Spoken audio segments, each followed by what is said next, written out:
Ադրբեջանի առաջին մասնավոր նավթագազային ընկերությունների խումբը JL Group-ը Ամերիկայի Միացյալ Նահանգների Հյուսթոն քաղաքում հայտարարել է Տեխաս նահանգի Միդլենդի մոտակայքում գտնվող 4 մշակվող նավթագազային հանքավայրերում նավթի եւ գազի արդյունահանման ոլորտում ակտիվների ձեռքբերման ավարտի մասին։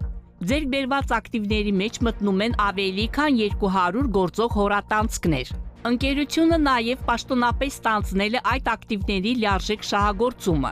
Գործարքի արդյունքում JL Group-ը դարձավ առաջին ադրբեջանական ընկերությունների խումբը, որը տիրապետում եւ որպես օպերատոր շահագործում է Միացյալ Նահանգներում նավթի եւ գազի արտադրության գործող ակտիվներ։ Սա պատմական նվաճում է Ադրբեջանի մասնավոր նավթագազային ոլորտի համար։ Սա մեր առաջին, բայց շատ կարևոր քայլն է Միացյալ Նահանգների շուկայում։ Մենք կշարունակենք աճել եւ ընդլայնել մեր ներկայությունը, ասել է JL Group-ի գործադիր տնօրեն եւ խորհրդատվական խորհրդի նախագահ Ասիվ Զեյնալովը։ Իր առաջին միջազգային նախագծում JL Group-ը 2024 թվականին ձեռք է բերել կանադական Jazelle Energy Limited ընկերության 25% մասնաբաժինը։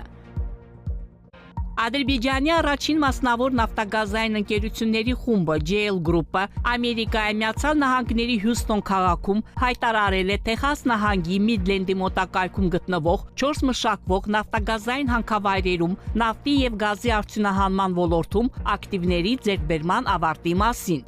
Ձեռքբերված ակտիվների մեջ մտնում են ավելի քան 200 գործող հորատանցքներ։ Ընկերությունը նաև պաշտոնապես ստանձնել է այդ ակտիվների լիարժեք շահագործումը։